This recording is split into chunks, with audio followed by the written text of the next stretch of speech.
श्री स्वामी समर्थ। स्वागत आहे तुमचं माझ्या यूट्यूब चॅनलवरती। आजचा दिवस तुम्हाला खूप छान सुखाचा समाधानाचा जाऊ देत हीच मी स्वामींच्या चरणी प्रार्थना करते आणि आजच्या व्हिडिओला सुरुवात करते। हिंदू पंचांगानुसार प्रत्येक महिन्याच्या कृष्ण पक्षातील चतुर्थी तिथीला संकष्टी चतुर्थीचे व्रत केले जाते। हिंदू मान्यतेनुसार संकष्टी चतुर्थीच्या दिवशी व्रत आणि पूजा केल्याने गणपती बाप्पा सर्व मनोकामना पूर्ण करतात। तर उद्याच्या संकष्टी चतुर्थीच्या दिवशी म्हणजेच 30 नोव्हेंबर 2023 रोजी आलेल्या कार्तिकी संकष्टी चतुर्थीच्या दिवशी आईने मुलांवरून एक वस्तू ओवाळून टाकायची आहे। ती वस्तू कोणती आहे, नंतर त्या वस्तूचं तुम्हाला काय करायचे ही संपूर्ण माहिती आजच्या व्हिडिओमध्ये मी शेअर करणार आहे, त्यामुळे व्हिडिओ स्किप न करता शेवटपर्यंत बघत राहा। तर बघा, संकष्टी चतुर्थीला गणपतीची पूजा करण्याची आणि उपवास करण्याची परंपरा आहे।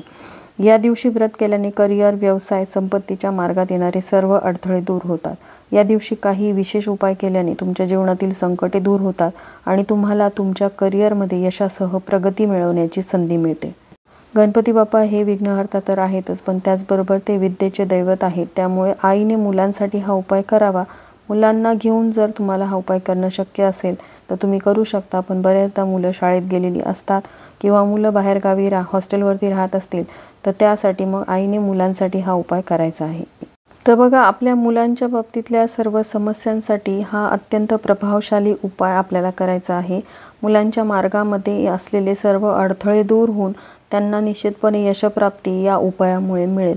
मुलं खूप अभ्यास करत असतील, मेहनत करत असतील तरी देखील त्यांना परीक्षेमध्ये म्हणावं तसं यश मिळत नसेल किंवा मुलं हट्टीपणा करत असतील, अभ्यासामध्ये त्यांचं असलेलं लक्ष कमी झालेलं असेल तर आई म्हणून आपल्याला ही चिंता सतावत राहते, कारण या स्पर्धात्मक युगामध्ये टिकून राहण्यासाठी मुलांनी अभ्यास करणं हे महत्त्वाचं आहे। गणपती बाप्पा हे विद्येचे, ज्ञानाचे दैवता असल्यामुळे त्यांच्या समोर आपण हे उपाय केल्यामुळे मुलांना अभ्यासामध्ये प्रगती होण्यासाठी मदत होणार आहे। त्यांच्या मार्गात येणारे सर्व अडथळे दूर होऊन त्यांना प्रत्येक कार्यामध्ये यशप्राप्ती मिळेल, एवढे हे प्रभावी उपाय असतात। त्याचबरोबर तुमच्या मुलांची नोकरी, करिअरमधली प्रगती खूप दिवसापासून रखडलेली असेल, प्रगती होत नसेल तरी देखील तुम्ही हा उपाय करू शकता। आता तुमचे 1 मुलं असेल, 2 मुलं असतील, मुलगी असेल, कोणासाठीही हा उपाय करता येईल। यासाठी असं काहीही बंधन नाही आणि मुलं अगदी लहानापासून ते नोकरी करत असलेल्या, व्यवसाय करत असलेल्या मुलांपर्यंत आईला हा उपाय करता येईल। तर हा उपाय आईनेच करायचा आहे का, तर आई जर कामानिमित्त बाहेरगावी गेलेली असेल तर आजीने, मावशीने, आत्याने कोणीही हा उपाय केला तरीही चालेल, हरकत नाही। तर बघा, उद्या आहे 30 नोव्हेंबर 2023 गुरुवार आहे। कार्तिकी संकष्टी चतुर्थीच्या दिवशी आपल्याला मुलांवरून हा उपाय करण्याआधी सगळ्यात आधी आपल्या देवाऱ्यात असलेल्या गणपती बाप्पांची पंचोपचारे पूजा करून घ्यायची आहे। तर आईने मुलांवरून जी वस्तू ओवाळून टाकायची आहे, हा उपाय तुम्हाला दिवसभरामध्ये कधीही करता येईल। गणपती बाप्पांची पंचोपचार पूजा झाल्यानंतर हा उपाय तुम्हाला लगेचच करता येईल। मुलं जर शाळेत गेलेली असतील तर मग तुम्ही मुलं शाळेतून आल्यावरही हा उपाय करू शकता किंवा संध्याकाळी दिवे लागणीच्या वेळेस तुम्हाला हा उपाय करता येईल, कारण हा उपाय केल्यानंतर तुम्हाला जवळच असलेल्या गणपती बाप्पांच्या मंदिरातही जावं लागेल, कारण ही जी वस्तू आपण मुलांवरून ओवाळून टाकणार आहोत ती आपल्याला बाप्पांच्या मंदिरामध्ये अर्पण करायची आहे। तर बघा, संकष्टीच्या दिवशी मुलांना देवघरासमोर आपल्याला बसवायचं आहे। मुलांचं तोंड हे दक्षिण दिशेला सोडून कोणत्याही दिशेला असलं तरी चालेल। त्यानंतर एका पाटावरती मुलाला बसायला सांगायचं। या उपायासाठी तुम्हाला 1 नारळ घ्यायचा आहे। नारळामध्ये पाणी असावं, सुकलेलं असं वापरलेलं नारळ घ्यायचं नाही। आता तुमची 2 मुलं असतील, मुलगी असेल, कोणासाठीही हा उपाय करता येईल, पण फक्त मुलं जर बाहेरगावी शिकायला असतील तर अशा वेळेस तुम्हाला हा उपाय करता येणार नाही। जवळच तुमच्या असलेल्या मुलांसाठीच तुम्हाला हा उपाय करता येईल। मग जवळ राहत असलेली मुलं नोकरी करत असतील, कितीही मोठी असतील, त्यांच्यावरून ही वस्तू तुम्ही ओवाळून टाकू शकता। आता तुमच्या 2 मुलांसाठी तुम्ही हा उपाय करणार असाल तर मग तेवढे नारळ तुम्ही खरेदी करून आणायचे आहेत आणि मुलांना हा उपाय करण्यासाठी देवघरामध्ये एका पाटावरती बसवायचं। देवघरामध्ये पुरेशी जागा नसेल तर तुमच्या हॉलमध्ये तुम्ही हा उपाय केला तरीही चालेल। आता ते नारळ ओवाळून टाकण्याआधी त्या नारळाला तुम्हाला एक लाल पिवळ्या रंगाचा धागा गुंडाळायचा आहे, ज्याला आपण कलावा म्हणतो। तो धागा गुंडाळला तरीही चालेल।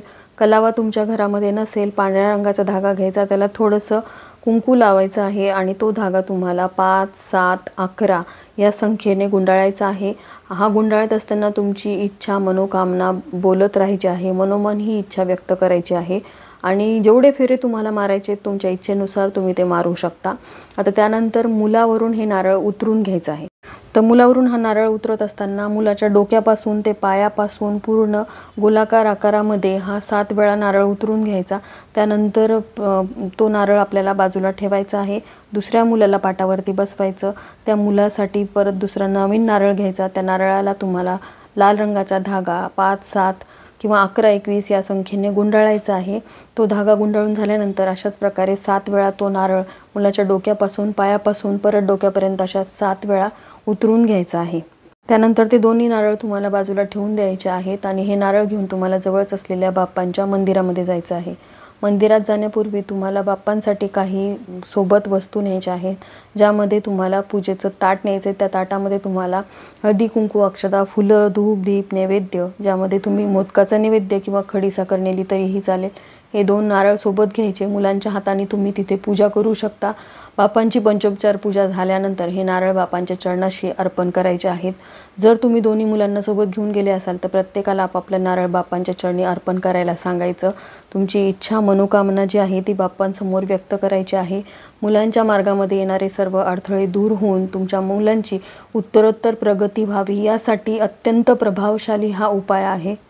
या उपायामुळे तुमच्या मुलांच्या मार्गात येणारे सर्व अडथळे दूर होऊन त्यांना प्रत्येक क्षेत्रामध्ये यशप्राप्ती मिळेल एवढा हा प्रभावी उपाय आहे।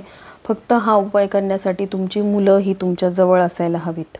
मुलांसोबतच मुलींची देखील प्रगती व्हावी असं आईवडिलांना वाटत असतं। मुलींवरूनही तुम्ही अशाच प्रकारे हा उपाय करू शकता, फक्त त्यांचा मासिक धर्म आलेला नसावा। बघा, आपल्या आयुष्यामध्ये खूप समस्या असतात। त्या समस्यांमधून बाहेर पडण्यासाठी मार्ग मिळावा, आपल्या प्रयत्नांना, आपल्या कष्टांना यश मिळावं यासाठी हे उपाय प्रभावी ठरतात। विशिष्ट तिथींना केलेले उपाय अत्यंत लाभदायी, शीघ्र फलदायी असतात। त्यामुळे हा उपाय तुम्ही आवर्जून करायचा आहे। सांगितल्याप्रमाणे ज्यांना आई नाही किंवा ज्यांची आई बाहेरगावी गेलेली आहे त्यांच्या इतर नातेवाईकांनी हा उपाय केला तरीही चालेल।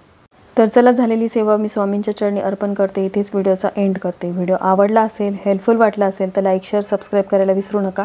भेटूयात अशाच एका नवीन व्हिडिओसोबत। तोपर्यंत सर्वांना श्री स्वामी समर्थ।